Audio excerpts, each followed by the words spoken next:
शुरू में हो रहा है तो हटाना ठीक है, हटाना।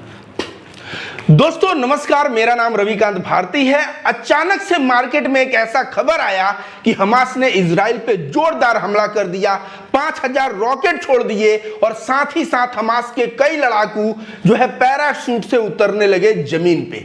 उसके बाद क्या था, अंधभक्त, गोबर भक्त, गोदी मीडिया और जितने भी प्रोपेगेंडा चलाने वाले, विश्व भर में खबर चलाने वाले लोग हैं, यह सभी लोग हमास को उल्टा सीधा बात बोलने लगे और इजराइल के पक्ष में खड़े होते दिखे। जबकि सच्चाई आपको बता दूं दोस्तों, गाजा पट्टी पे रह रहे लोगों के ऊपर पिछले कई वर्षों से इतना ज्यादा अत्याचार हुआ है, इतना ज्यादा अत्याचार हुआ है कि वहां के लोगों को ठीक से खाना नहीं, अस्पताल में ठीक से इलाज नहीं और साथ ही साथ वहां के लोग इतने परेशान रहे हैं कि वहां ढंग से बिजली भी नहीं रहा है। यह इतिहास रहा है।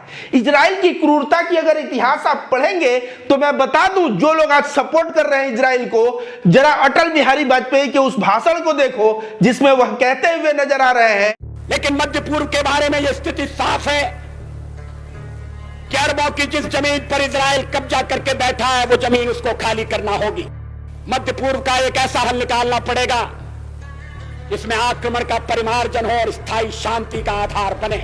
है कि कोई भी आक्रमणकर्ता आके हमारे जमीन को कब्जा करे और वहां कब्जा करके रहे, यह चीज हमें बर्दाश्त नहीं। इजराइल को पैलेस्टाइन के साथ जो व्यवहार कर रहा है यह गलत है। जो हम अपने साथ नहीं सोच सकते वह किसी के साथ नहीं सोच सकते और इजराइल को वह जमीन खाली करना पड़ेगा।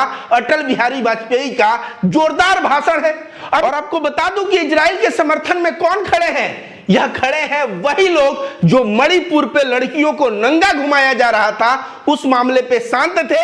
ऐसे ही लोग जो है इजराइल के सपोर्ट में आज उतरे हैं। इनको कुछ काम धाम नहीं है, बस यह जानना है कि फिलिस्तीन वाले मुस्लिम हैं, हमास मुस्लिम है, तो उसके बाद क्या इनको सपोर्ट करना है धर्म के आधार पे। वहां पे भी सांप्रदायिकता, आज हमारा देश बेरोजगारी, भूखमरी, हर एक तरह की जलालत झेल रहा है, लेकिन इसके ऊपर आवाज नहीं उठाएंगे, मणिपुर पे शांत रहेंगे और ये लोग चले हैं इजराइल का सपोर्ट करने। तो मैं बता दूं कि तुम लोग के जो आका है ना, वो अटल बिहारी वाजपेयी को महापुरुष मानते हैं। और अटल बिहारी वाजपेयी जैसा महापुरुष वह क्या किया, वह बंदा स्पष्ट तौर पे कहा कि इजराइल को पैलेस्टाइन की जगह खाली करनी पड़ेगी। यह चीज बर्दाश्त नहीं कि कोई दूसरा मुल्क का जमीन हड़पे और वहां पे रहना शुरू कर दे।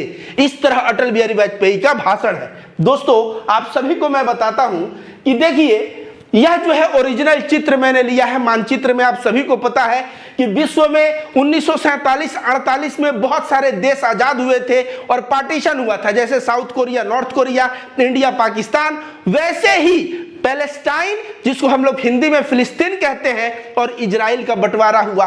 अब देखिए दोस्तों, आप सभी को पता है कि जर्मनी ने किस तरह से अत्याचार किया यहूदियों पे, और वह जो है आज के डेट में उस हॉलोकास्ट की कोई तारीफ कर दे तो जर्मनी में ऐसा कानून है कि उस आदमी को पकड़ के जेल कर दिया जाएगा। तो कहीं ना कहीं जर्मनी चार हुआ। उसका परिणाम क्या हुआ दोस्तों? उसका परिणाम यह हुआ कि पूरे विश्व पटल में एक संदेश गया कि मानवता का हनन हुआ है, ऐसा कांड नहीं होना चाहिए। और विश्व के सभी देशों ने करुणा दिखाई और उसमें फिलिस्तीन सबसे आगे था।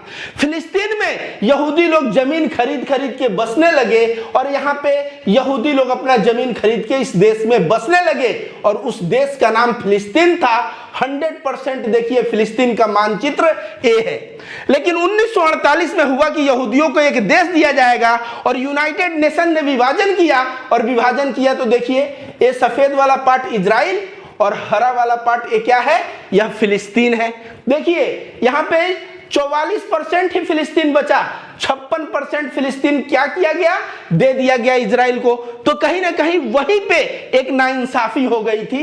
अब उसके बाद देखिए 67 में क्या हुआ। 67 में देखिए गाजा पट्टी का हिस्सा देख रहे हैं, इतना था, अब मात्र इतना बचा, मतलब इजराइल ने पूरा हड़प लिया।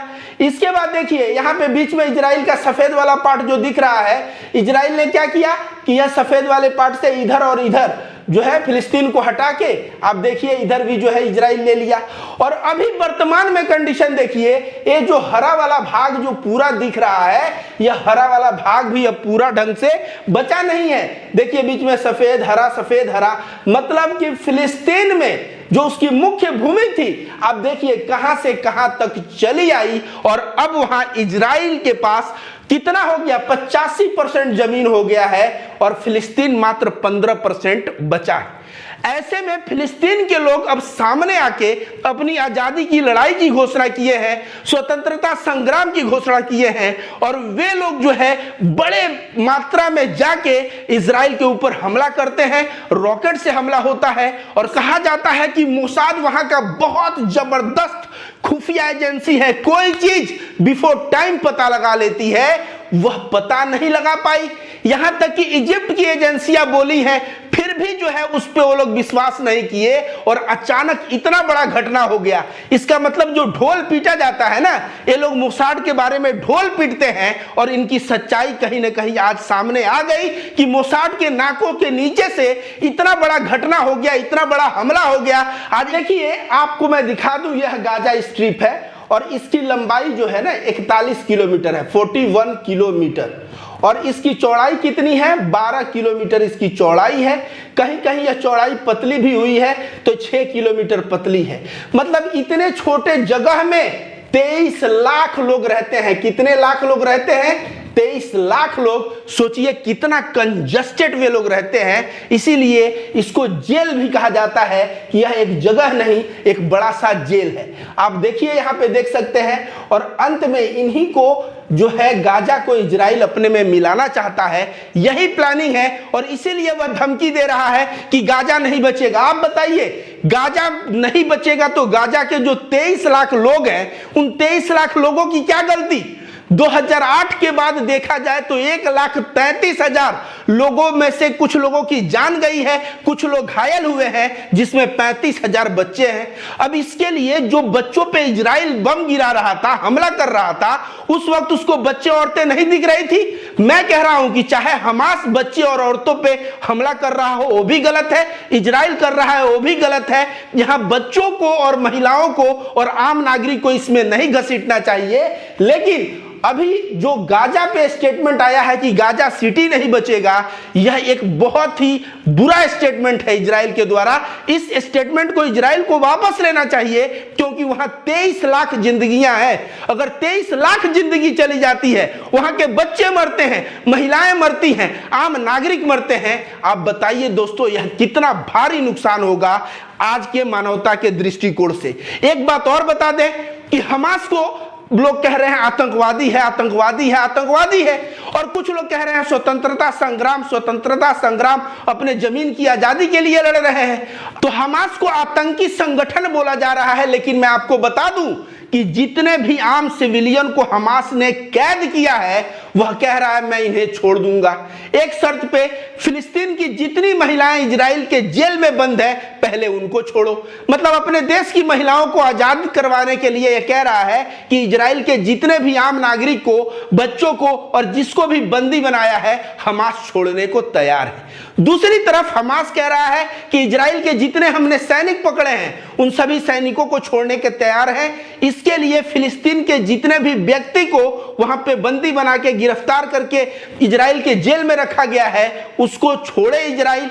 तो कहीं ना कहीं हमास का नजरिया साफ नजर आ रहा है कि यह अपने ही मुल्क के महिलाओं को, व्यक्तियों को छुड़वाने के लिए यह कार्य किया है, लेकिन आज इसके ऊपर विश्व मिल के आतंक का ठप्पा लगा रहा है। तो आप लोगों से मैं पूछना चाहूंगा कि इजराइल के हमले में पिछले 30 वर्षों में लाखों लोग, जिसमें बच्चे, महिलाएं जो मर चुके हैं, जिनका कत्ल हो गया उनके बमबाजी से, आप बताइए यह किस श्रेणी में आता है? यह आतंकवाद के श्रेणी में नहीं आता। अब जो है लोग कह रहे हैं इजराइल लोकतांत्रिक देश है, तो लोकतांत्रिक देश है तो मतलब क्या ह्यूमन राइट्स का कुछ नहीं, कोई भी वायलेशन कर देगा, कहीं भी बमबाजी करके किसी को मार देगा? इजराइल को भी हमारे अटल बिहारी वाजपेयी के भाषा में मैं समझा रहा हूं कि इजराइल को अपने औकात में आना चाहिए, और औकात में ही नहीं आना चाहिए बल्कि दूसरे का जो जमीन हड़पा है, जिस जमीन को उसने लूटा है, वहां रहना शुरू कर दिया है, वह जो है तुरंत प्रभाव से छोड़ना चाहिए और फिलिस्तीन को आजाद कर देना चाहिए। दोस्तों जरा आप ही सोचिए, गाजा शहर में 2007 से 2010 तक यह इजराइल जो है ना, गाजा शहर में सप्लाई करता था खाना, और खाना उतना ही देता था जितना आदमी है, और उतना देख लेता था इतना कैलोरी चाहिए, उतना कैलोरी खाना देता था। और बिजली की सप्लाई रोक देता है। वहां के अस्पताल जो है, बिजली नहीं रहेगा तो अस्पताल में कितना कार्य ठप होता है आप सभी जानते हैं। तो कहीं ना कहीं ना है, हमला तो पहले से ही इन लोगों के नजर में था। आप देखिए ना, गाजा स्ट्रिप इतना बड़ा था और अभी जो है सिमट के इतना हो गया है, और कहीं ना कहीं अब इसका पूरा का पूरा खात्मा करके इजराइल अपने आप में मिलाना चाहता है। और इसमें 23 लाख लोग रहते हैं, अगर उनकी जानें जाती हैं तो यह किसी आतंकवादी घटना से भी बड़ा घटना होगा।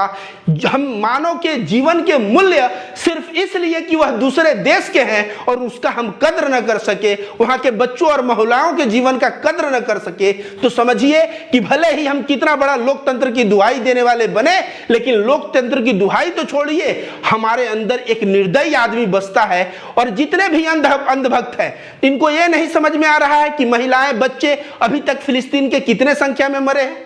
इनको अटल बिहारी वाजपेयी का वो भाषण नहीं याद आ रहा है। जब अत्याचार का इतिहास तुम पढ़ोगे ना कि फिलिस्तीनियों पे क्या अत्याचार हुआ है, तो शायद आज इजराइल के साथ नहीं खड़े होके फिलिस्तीन का तुम साथ दोगे। दोस्तों, मैं हमास का समर्थक नहीं हूं और नहीं मैं इजराइल का समर्थक हूं। मेरा कहना यह है कि हमास चाहे इजराइल किसी भी अगर इनोसेंट बच्चे, महिलाएं और निर्दोष लोगों की जान लेता है तो यह बहुत ही गलत है। लड़ाई जब तुम पावर की लड़ रहे हो तो यह लड़ाई तुम्हारे बीच होनी चाहिए, ये नहीं कि जाके सिविलियन के बीच हम बम्बार्ड कर दें और सिविलियन को हम मार दें। चाहे कोई भी करे तो यह गलत है। और इतिहास गवाह है कि इजराइल ऐसे बहुत सारे कहानी किया है, बहुत सारे बम बरसाए हैं जिसमें बच्चे महिलाओं के जान गए हैं। तो इजराइल को भी सबक सिखाने की जरूरत है। यूएन सामने आए और इजराइल पे कड़ा से कड़ा वक्तव्य दे और कहे कि तुम जो है इस तरह से मानव जीवन से खिलवाड़ नहीं कर सकते। दोस्तों, आपको बता दें कि जब जर्मनी में यहूदियों के ऊपर अत्याचार हो रहा था, शोषण हो रहा था, गैस चेंबर में बच्चों को डाल दिया जाता था और लोग मारे जाते थे, 100 जो है ट्रक पे ऐसे जानवर की तरफ फेंक दिया जाता था, ले जाया जाता था, वह पूरा मानवता का इतिहास का सबसे गंदा दिनों में वह दिन रहा है। और हिटलर को इसीलिए विश्व का सबसे घटिया इंसान के नजरिए से आज देखा जाता है। लेकिन उन यहूदियों ने जो जान बचाया, पैलेस्टाइन में गए, वहां जाके एक उनको नया देश मिला। और इजराइल देश मिलने के बाद ये लोग हिंसा के शिकार थे। इनको सोचना चाहिए कि अपने ऊपर जब हिंसा हुई थी, इनके पूर्वजों के ऊपर जब हिंसा हुई थी, तो वह कितना बुरा हिंसा हुआ था। और फिर वही हिंसा यह दूसरे जगह कर रहे हैं, यह पैलेस्टाइन के लोगों पे कर रहे हैं, यह गाजा स्ट्रिप पे कर रहे हैं। ऐसा हिंसा वह तो यह है कि गैस चेंबर बना के करता था और आप जो है ऐसे खुला में पूरे गाजा को ही जेल समझ लिए हो, बमबारी करोगे, गाजा नहीं रहेगा। एक कह रहा है कि गाजा के लोग चले जाए।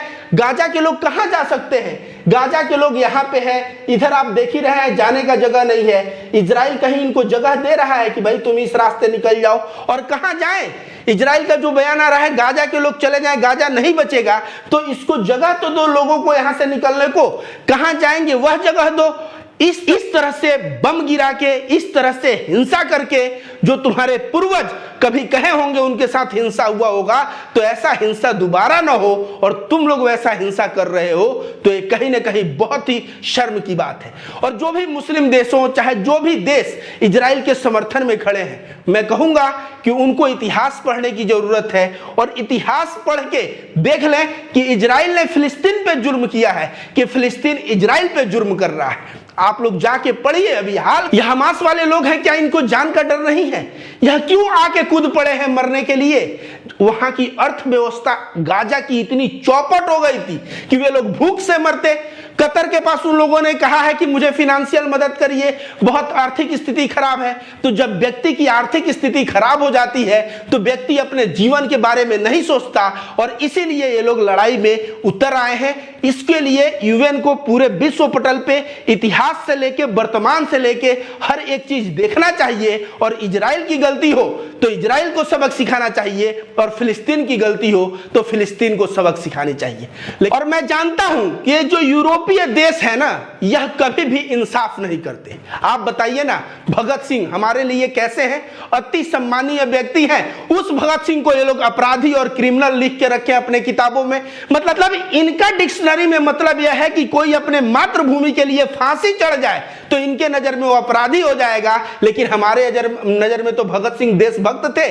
ठीक उसी प्रकार इन लोगों को यूरोपीय देशों से इंसाफ की उम्मीद करना, मुझे लग रहा है शायद यह इंसाफ न कर सके, क्योंकि इनके इंसाफ का इतिहास भी पढ़ा जाए तो देखा जाता है यह अपने ही पक्ष में ज्यादा कार्य करते हैं। नहीं तो यहां पे आप ही बताइए, जब बंटवारा हुआ 1947-48 में, तो आप बताइए केवल 44% जमीन फिलिस्तीन को दिए और 56% जमीन इन लोगों ने दे दिया इजराइल को।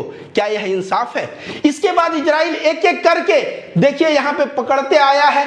इन लोगों ने कोई आवाज उठाया? मुझे तो याद आता है हम भारतीय कितने दुर्भाग्यपूर्ण हैं कि जब लाल बहादुर शास्त्री ताशकंद गए थे और वहां हम लोगों ने पाकिस्तान को युद्ध में हराया था, उसकी भूमि जीत ली थी और जीत के हम लोग जश्न मना रहे थे और बहुत सारे हमारे सैनिकों ने अपने जान की बलि दी थी। लेकिन ताशकंद समझौता में लाल बहादुर शास्त्री को कहा जाता है आप साइन करिए, वह सारा जमीन आपको छोड़ना पड़ेगा। लाल बहादुर शास्त्री ताशकंद में ही हार्ट अटैक से उनकी मौत हो जाती है, वह इतना सदमे में पड़ जाते हैं। तो इजराइल कैसे 1947 के बाद यह फिलिस्तीन के जगह को हड़पते गया है और यूएन शांत रहा है, यूरोपीय देश शांत रहे हैं, और भारत पाकिस्तान का थोड़ा सा भाग क्या हड़प लिया कि उस वक्त उनको पेट में दर्द हो जाता है कि नहीं भैया छोड़ो, तुम किसी का जमीन इस तरह से नहीं हड़प सकते। यह हमें समझना पड़ेगा कि इनका इंसाफ क्या है और नाइंसाफी ये क्या करते हैं। दोस्तों मैं यही बता दूं कि आप किसी का भी सपोर्ट करिए, इजराइल का या फिलिस्तीन का, मैं कहूंगा कि अटल बिहारी वाजपेयी के भाषण को सुनिए और इतिहास को पढ़िए। आप समझ पाएंगे कि सही में कौन ज्यादा बच्चे महिलाओं के ऊपर आतंक किया है और किसके वजह से किसकी आर्थिक स्थिति खराब है, कौन भूख से मर रहा है।